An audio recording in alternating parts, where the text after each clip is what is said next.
Welcome to the deep dive. We're here to unpack stacks of sources, really digging for those, surprising nuggets of knowledge that help make you genuinely well-informed. Today, we're plunging into something super common, almost invisible, really. It's the words we use every single day. What if some of the most innocent-sounding phrases, the ones that just roll off the tongue, are actually sending messages we don't intend? Maybe even unhelpful ones. Okay, let's unpack this. It's fascinating, isn't it? Communication is such a powerful tool. And what's really striking is how tiny shifts, subtle changes in our language can make such a huge difference. Something that sounds completely harmless might actually subtly undermine connection.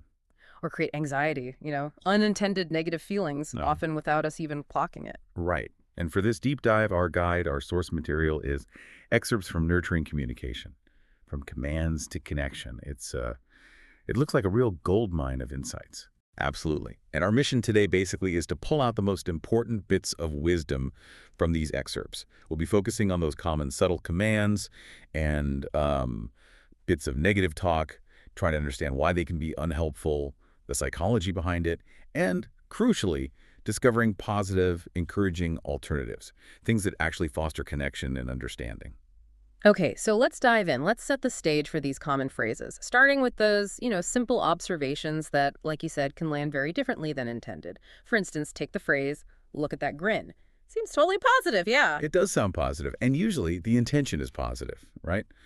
But what the source highlights is that "look at that grin" is actually a directive. At its core, a directive. How so? You're subtly telling someone, hey, perform that emotion for me, or acknowledge you're feeling that way right now. The deeper insight you see is that it can interrupt their natural expression. Kind of trains them subtly to think their emotions are for your approval, not just their own genuine feeling. Ah, okay. That makes sense. And the alternative offered is, well, beautifully simple. I love seeing your smile. Exactly. And that small change really shifts the whole dynamic. Instead of a command, it's just an observation, plus an expression of your feeling about it. You're not asking for a performance. You're just appreciating them. That encourages a much more, organic, real connection. It's about being present with them, not putting pressure on them. That difference, presence versus pressure, that really makes you think. How often do we accidentally demand a reaction? And speaking of unintended messages, let's shift to phrases that might sneakily convey criticism or blame. Like, look at that mess. Oh, yeah, that's a common one. And it's unhelpful because it immediately focuses on the negative, Yeah. right on the problem. It highlights the outcome, not maybe the fun that was had making it or the potential for learning. And yeah, it can feel like direct criticism. It can shut things down. So instead, the source suggests something like, I see your blocks are spread out. Let's build something together. Yeah, and see how that reframes it. It moves completely away from judgment. It goes straight into collaboration, engagement. You turn what could be seen as a mess, a problem, into a shared activity. You're subtly teaching teamwork, problem solving, not guilt. Sticking with that theme, what about saying, you crashed my car? Especially, when you're just playing. It feels less serious then, doesn't it? That's a really good point. Intent definitely matters. But perception, how it's heard, can be just as powerful, right? Even in play, using "you crashed my car" can subtly introduce blame. It shifts the focus, even for a second, from the creative story you're building together to, like, a moment of fault. And that can actually stop the imaginative flow, make someone feel a bit defensive. So instead of blame, how do you keep the game going, keep it light? Well, the alternative works beautifully. Wow. That was a big crash. What happens next in our game? Yeah. See? It acknowledges the event, big crash, but without any judgment. And then immediately pivots back to curiosity, collaboration. What happens next? It reinforces that the play, the story itself, that's the important thing, not assigning blame. Okay, here's where it gets really interesting. We've talked subtle commands, accidental blame, but what about phrases that seem to, predict failure or imply someone's not capable? These can easily create anxiety, and I know I've definitely said this one. You're going to spill it. Oh, absolutely. A classic. And it's not just a warning, is it? It carries this heavy implication of incompetence. It could really create anxiety in that moment because the focus is immediately on the possibility of failure, not the chance to succeed or learn to be careful. It can even feed into that fixed mindset idea where someone starts to fear trying because they've already been told they might mess up. So rather than predicting doom, the alternative is, Let's carry it together so it stays safe. Yes. And notice the shift. It fosters this sense of capability and shared responsibility. Hmm. It's about teamwork, support. You're actively involving them in the solution. It's not just about preventing a spill, is it? It's about building their belief in their own ability, even when things are tricky, instead of planting that seed of fear. And along those same lines, I guess, is you're going to break it. Feels like a close cousin to spill it. It really is. Very similar dynamic. It predicts failure, and it can quickly create fear. It might make someone hesitant to explore, to touch things, to engage. They might start thinking, oh, I'm just clumsy or I can't handle delicate things. It chips away at confidence. And the alternative here, that's delicate. Let's try holding it gently together. Again, it teaches care, caution, Huh. but not through fear. It's through collaborative guidance. You're building confidence by showing how, by doing it together, empowering them with the skill, the knowledge of how to be gentle, rather than just saying don't break it, which just breeds anxiety. It's how to versus don't. Okay, let's switch gears slightly. Let's talk about phrases that might dismiss emotions or experiences, or maybe even subtly shame someone, like, look at you being silly, often said affectionately, I think, but what's the underlying message there? You're right, the intent is often playful, affectionate. But yeah, depending on the tone, look at you. Being silly can feel a bit like teasing, maybe even mild shaming. It doesn't quite validate the experience, does it? It puts a label on it from the outside, which can make someone feel observed, maybe judged, rather than just being playful. So a more positive way. You're having fun. What's your next silly move? Exactly. Yeah. That validates the fun, the silliness, and it actively encourages more of it. It affirms the emotion, says, yeah, that's great, rather than kind of questioning it or labeling it. It lets the playful energy just keep going. You're basically joining in their joy. What about something practical, like you're getting all wet? Seems like just stating a fact. It is stating a fact, Yeah. but it's unhelpful because it immediately flags a perceived problem, getting wet, instead of maybe embracing the fun of getting wet. Mm. It's a practical observation, sure, but it kind of misses the joy of the moment, potentially. Right. And the alternative focuses on that joy. You're slashing so much, you must be having fun. Yes. Shifting the focus entirely to the enjoyment. It acknowledges the splashing, the getting wet, but celebrates the feeling behind it. It makes the experience itself and the fun they're having the main point.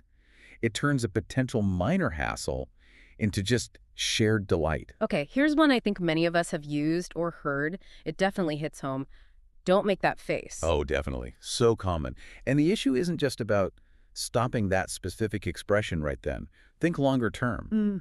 If we constantly tell someone not to show an emotion on their face, we aren't making the feeling itself go away, are we? No, you're just telling them to hide it. Exactly. We're teaching them to suppress it, to hide it from us, maybe even to start doubting their own internal feelings because the outward sign isn't welcome. This source really stresses that validating their expression, even if it makes us uncomfortable, is crucial. It builds trust, emotional intelligence. So how do we open that door instead? Invite them to share. That's where the alternative comes in. Your face is showing you might feel. And you guess the emotion. Maybe sad, frustrated. Do you want to tell me more? It's such a powerful invitation, isn't it?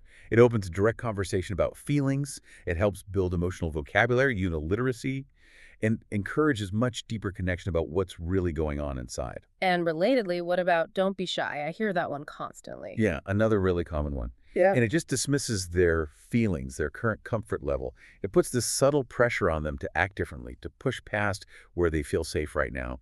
But it doesn't offer any support or try to understand why they might be feeling shy. It can make them feel inadequate. And the alternative completely removes that pressure. It's okay to take your time. I'll be right here. So powerful.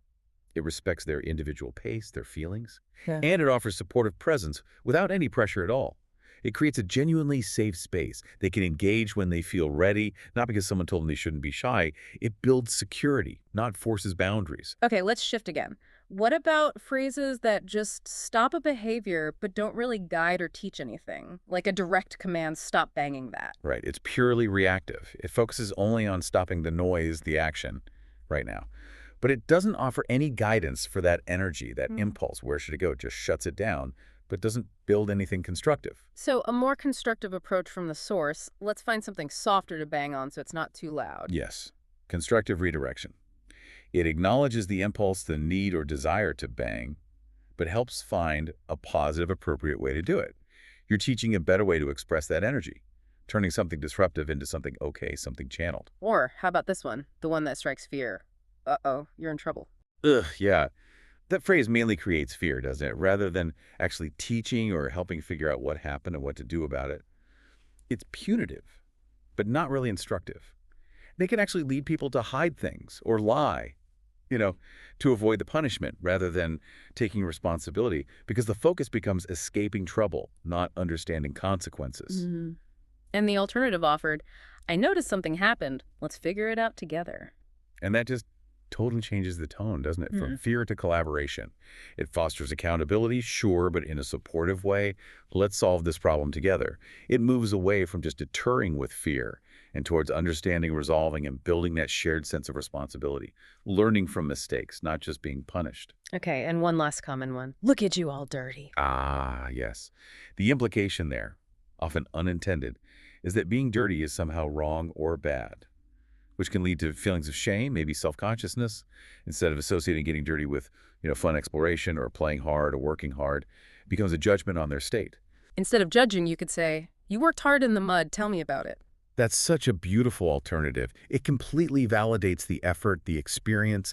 It invites them to share, to tell their story. It focuses on the positive side, the hard work, the fun, the engagement, rather than any potential shame. It turns a possible, oops, I'm messy moment into, wow, look what I did, an opportunity for connection. So what does this all mean? We've unpacked quite a few phrases here. It seems the core insight is just how much these tiny, almost invisible shifts in our words can profoundly change how we communicate, how we connect. It's about consciously moving away from subtle commands, accidental blame, predicting failure, or negative framing, and moving towards, well, genuine connection, positive engagement, and really trying to understand the people around us. Exactly. And knowing this stuff is one thing, right? But the real value comes when it's not just understood, up here points to head, but actually applied out there. This deep dive hopefully encourages all of us, myself included, to be a bit more mindful of our everyday language, to maybe pause for a split second before we speak, and to recognize how these subtle shifts can really make a transformative difference in our relationships. There's always more to learn about communication. It's so nuanced. Our words are just the starting point. So here's a final thought to take with you. As you move through your day to day, maybe start noticing, what other seemingly harmless phrases do you use that could potentially be reframed? How might consciously choosing our words just a little differently transform our interactions, maybe starting right now? And what kind of ripples could that create?